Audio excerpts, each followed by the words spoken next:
Welcome to Talk About Topeka. I'm Chris Schultz. Tonight, I'll be joined by Paul Prece, Chair of Washburn University's Theater Department and Director of the Break Room's production of the Santaland Diaries by David Sedaris. We actually go way back, ever since my student days when I starred in Annie of Green Gables. Those were weird times. We'll also have Jim Parrish, a man with so many titles, I'll just save it for the interview. This episode is brought to you by the WWW channels and the Santaland Diaries. Get your tickets to this dinner show at breakroomdowntown.com. So lean back, relax, it all starts right now. Calling Sam Brown back right now. What, Siri? No! Cancel! Now I see.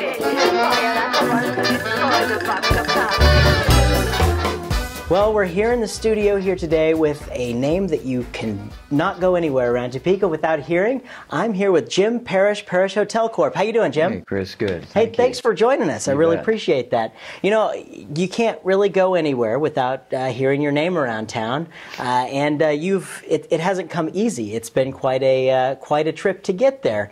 Tell us a little bit about the things that you do here in Topeka. Well, primarily my interest is in Parrish Hotel Corporation, which is a hotel company that owns and manages hotels in Topeka and the region. We are a new startup company of about 10 years of age. Before that time, I was a practicing attorney and had a law practice and served in various roles as the Securities Commissioner for Kansas for a time. And I worked for Brock Hotel Corporation for a time back over the years. But most recently, the emphasis has been on the hotel business. And it is, it goes hand in glove with Parrish Management Corporation's primary role. And Parrish Management Corporation has been around since 1985, managing properties, rental properties, single-family houses and apartment houses, some older, some newer properties.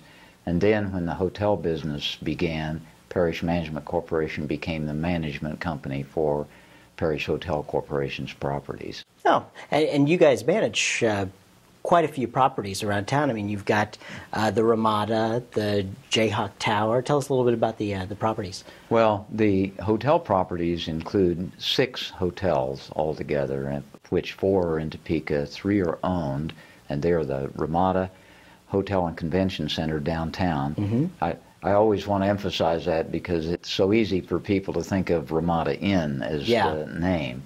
The company really changed that, and they're trying to drop the word Ramada Inn, the franchise company. So, and it's much more than an inn. This one in particular, because it's a full-service hotel. Absolutely. It's a convention hotel.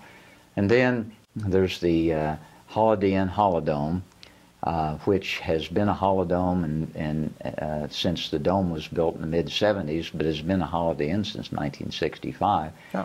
That hotel will be going out of the system soon, and it will become something else, and we're working on what that something else will be. Oh, wow. Because Holiday Inn has gone a different direction and are not relicensing holidomes. But it's a wonderful property. It's a 197-room property, and it is also a full-service hotel. Mm-hmm. Then the Holiday Inn Express is an 81-room property. It's relatively new.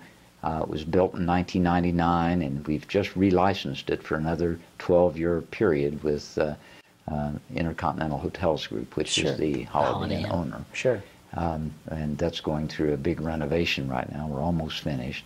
And then we manage the Senate Suites for Judy Rowe, who's the owner. Okay. And we have a Holiday Inn Express in Concordia, Kansas, that we own. Wow. And we have a Comfort Inn and Suites that we manage in Kansas City and Wyandotte County area out near the woodlands there. Oh, wow. Yeah, that's quite a list of properties there. So those are the hotel properties. And then the Jayhawk Tower, I've been involved with the Jayhawk Tower since 1985. Mm-hmm. Became an owner in 1990 and have been working to improve and complete the renovation of it. When I took it over, it was only partially renovated, and we finished that. Along with that property, we also acquired the old Elks Club building, which is the headquarters for the Kansas Highway Patrol and has been since 1982. It's right across the street. Right across the street. Yeah. So we have that and some parking facilities there as well. Sure.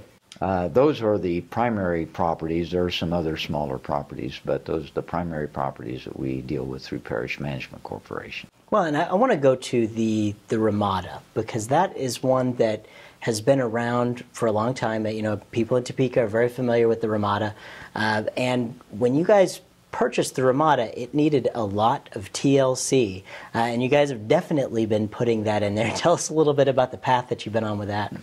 That, Chris, was a rather major project, the scope of which we did not appreciate fully when I took that on. Sure. In fact, we thought perhaps we would just tear some of it down and have a small hotel there, and then we looked at the structure, and it's so well built, it was so well constructed, that tearing it down just was not feasible, and not even desirable, considering the potential it had. Yeah. So we took one wing of hotel rooms that consisted of 99 rooms and created 57 apartment units. And that provides a rather steady stream of income to help combat the ups and downs of the hotel business, which Sure.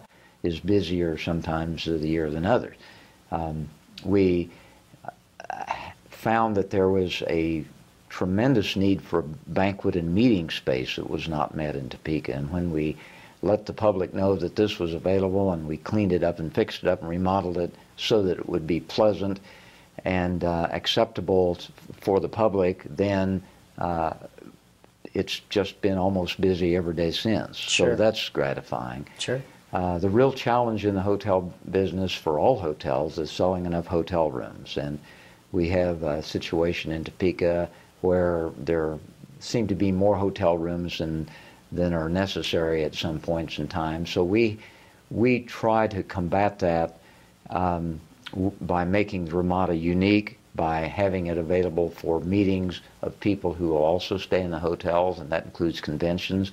So it becomes a real benefit for convention planners to know that they've got hotel rooms that are of good quality as well. It currently has 256 hotel rooms. Wow. We're looking at converting some of those to apartments as well.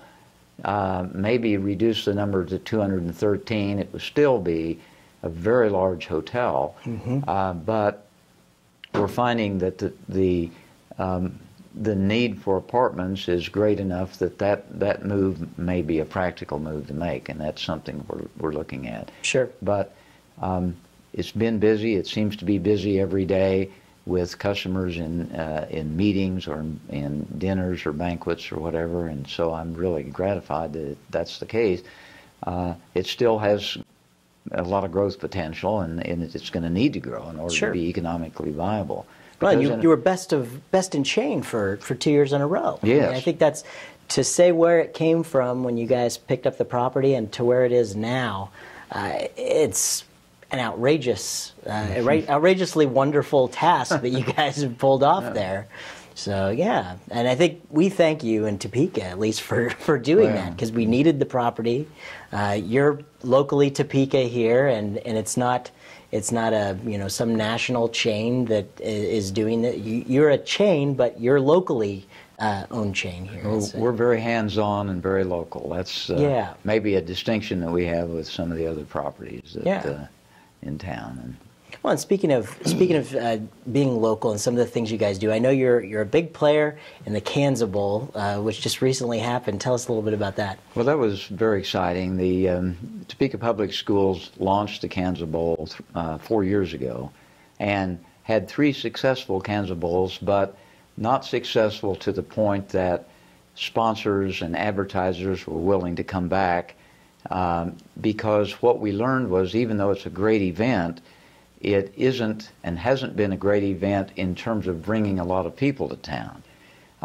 So we looked at that to see how we could continue that tradition, short tradition as it was, and still make it economically viable. Sure. So this year we incorporated the Junior Kansa Bowl, which brought youth football players to town to play in a tournament the last of the year tournament for most of them here in Topeka. And we did bring 13 teams in and had a junior Kansa Bowl.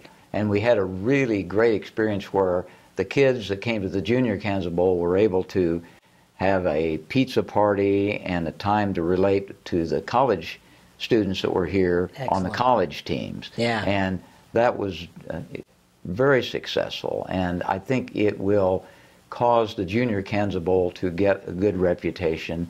And the two together, I believe, can continue year after year. We're still looking at the numbers to see how we did, but Mother Nature cooperated. The weather was great. We had the greatest crowd of all 4 years, with over 5,000 people based on our preliminary counts that we know were there. Wow. Based on tickets that were sold.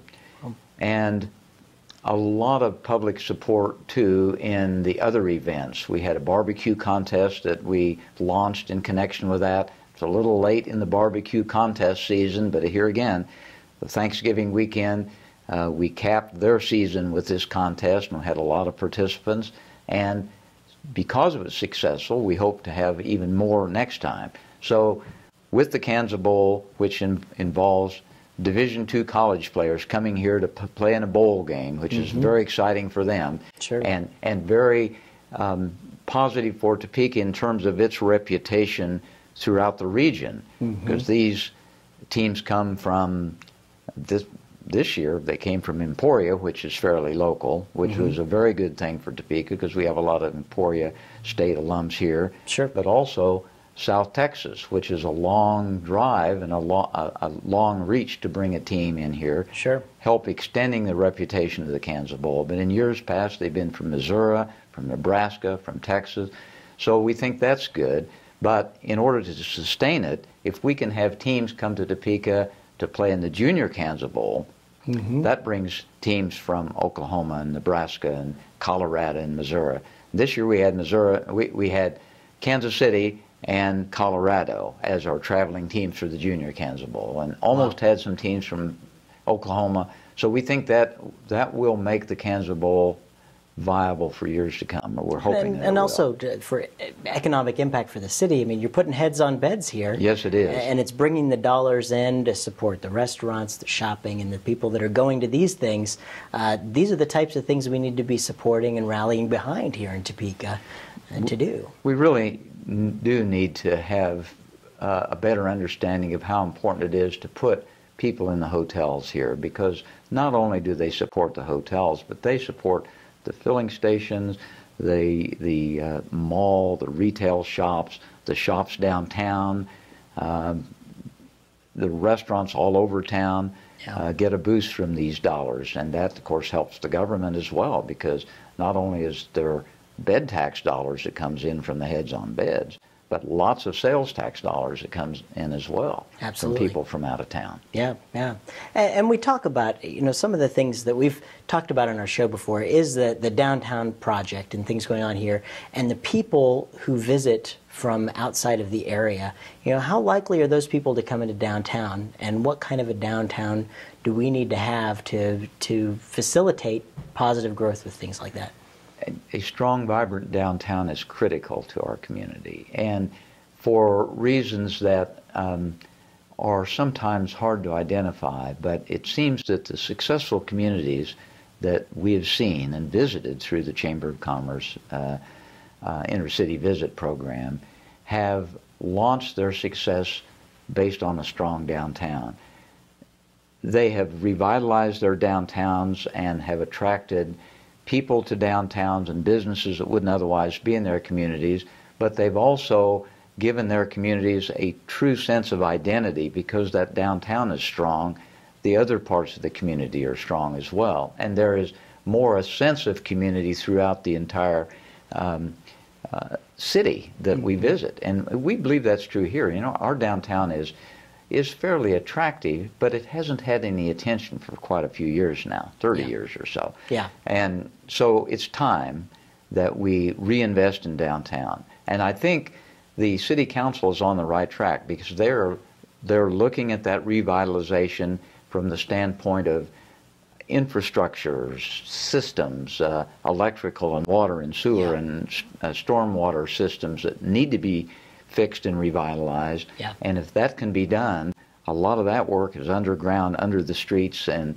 under the sidewalks that we want repaired and replaced, but it only makes sense to do those infrastructure projects first. Yeah. And if the government can help do that, which is part of a government responsibility anyway, then I think we'll see private businesses step up to help make it more attractive by adding some amenities to the downtown picture. And that's the part of that plan is that's there's the course we're on. $1.8 million is coming in from businesses. That's already been committed. Yeah, that's what's already been committed just to this thing. So the things that you see above ground are the things that are technically going to be paid for by the businesses that are down here already, which is what a lot of people have been asking for a long time. They want to know how this is happening. Well, we've got answers. And another great part is that we actually have gotten answers of what's under the street that needs to be repaired that we didn't know before. So that's true. These are some good things happening and a positive energy, and hopefully can be used to put more heads on beds down at the Ramada or any of the other hotels. So, well, Jim, I thank you so much for coming and being on the show with us today. You bet, I can't let you leave until we do the notorious lightning round. That's all right. That's where I put 60 seconds on the clock and I ask you a bunch of silly questions, and you. Oh no! I wasn't prepared for this part.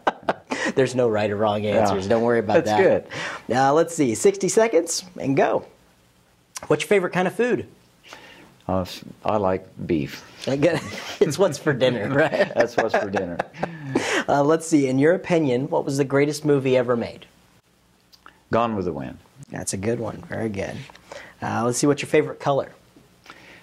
Well, I like red and yellow. Okay, good. I like both.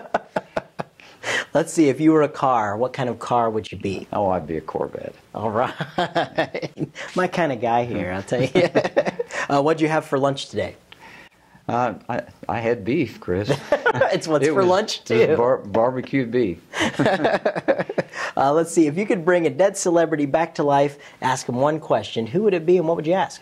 It would be Elvis, of course, and I'd ask him why he never visited Great Bend, Kansas, where I was born when I was growing up. It's a good question. You know, some people say he's still out there. So Elvis, send us there. an email. Tell us, give Jim an answer. And one more question. Our time's up. But what's your favorite television show to watch every Tuesday night at 9:30 on my TV? It would be Talk About Topeka. Hey, there we go. Hey, Jim, thanks a lot. I appreciate you coming by. You bet, Chris. Keep Thank up all you the very great much. things you're doing for the community. Thank you. I appreciate the chance to be here. You bet.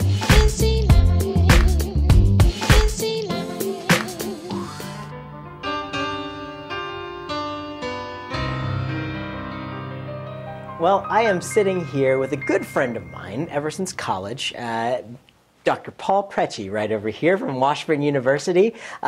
He was my advisor in college. I have a theater degree. He's with the theater department. And it's really cool that we get to work together putting a show on at the break room. And this is the third year for it. It's the Santaland Diaries by David Sedaris. Paul, thank you so much for joining us. Good to be here. Absolutely.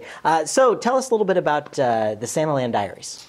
Santaland Diaries was originally a prose piece written by David Sedaris, who is a humorous writer. And it was dramatized by Joe Mantello, or adapted for the stage by Joe Mantello, a Broadway director, and is basically a one-man monologue play about a 32-year-old man's experience as an elf in Macy's department store in New York City. It really has become the 12 Days of Christmas at our downtown place here. Well, there's so like fun. the third. This will be the third time. It's the third time, and every year we have a different actor. We had some really great actors in the past. Carl Peckham was our first elf, and then we had last year was Matt Bryden, and this year we've got Colby Cox. Tell us a little bit about Colby. Colby is presently a student at Washburn University, and he is a theater major. Colby has done a number of plays at Washburn, comedies and serious work. Colby's a up-and-coming young actor and is up to the challenge. And is going to make a different kind of elf than the other two that we've had. That's what I think is very exciting. I mean, every year we do it, it's kind of that Christmas tradition, but we've had a different person who's always had a different slant on the show, and I think you're going to be really impressed with the show this year with a completely different slant. If you've seen it in the past, you should definitely come back and see it. Well, because it's a monologue play, yeah. The characteristics of the individual performers seep in, so their sense of humor, their sensibility sort of mixes with David Sedaris' script, and that's why each time there's a different actor who plays it, the show has slightly a different focus or a different feel to it. It is a comic piece, and it is somewhat satirical, and yet at the same time, even though it seems counterculturist or a little bit critical of the Christmas season, in the final analysis, it really is about one man's sort of reorientation to Christmas as a positive event during the year, and his appreciation of children, and perhaps a lot of memories come back of his own childhood. And what is it? What do you think it means? I mean, there's the whole thing, the whole show. What do you think that the overwhelming theme of this thing is for someone? Well, I think essentially here, what the writer is probably being critical of is the commercialization of Christmas, of what it means, of these good wishes of hope and good cheer. And he sort of gets at it by actually looking at the business that Christmas has become, especially when you're talking about a large city. There are sections in the script where as Christmas gets closer and closer, when it gets closer to the day, to Christmas Day, there more and more customers are coming into the store, and they're behaving very strangely, like almost in desperation to get this toy or to get this special thing, and they're pushing and shoving, and the children are crying, and it turns out like it's an absolute absolute chaos. Yeah. And in the end, this visitation by one of the Santas, one of the final Santas, it is what confirms our elf's feeling that the simpler it is, and the more felt that the wishes are, the closer it comes to what Christmas is supposed to be about. Mm-hmm. That it really is about a feeling of goodwill and peace on earth, and it's not about presents. It's not about Christmas trees. It's not about commercialism. Yeah. It's something else. It's about a spirit. That the things that Christmas is, it's still there. Mm-hmm. When you sit there and you laugh for the whole show, and then you get to the end and you have this feeling of, oh, yeah, it is Christmas, and I like Christmas. Well, the elf takes a job. He takes a job at the beginning because he doesn't have another job. Yeah. And when he finally is hired to be an elf, even though he sort of mocks it slightly to begin with, he's really grateful for the fact that he does have a job. And he begins to see the positive side of it, even though the commercial side of it seems to point out all of the bad things about Christmas, Yeah. So it is satirical in the sense that it's kind of tongue-in-cheek, but the message is really a positive message. Sure. It points up negative things that occur, but in the end, it really does come back full circle, and actually this young man has really sort of learned to reappreciate Christmas, if anything. Yeah, absolutely. Yeah. Well, Paul, thank you so much for coming and talking a little bit about the Santaland Diaries. You can catch the Santaland Diaries all through the month of December at the Break Room. Dr. Paul Prece is the director of it, and we've also got Colby Cox, who's starring this year as David Sedaris in the show. So you don't want to miss this show. It's a whole evening out with a great meal. Everything is just one big package of fun, and it will get you going for the holidays. So thank you so much, Paul. Looking forward to catching the show.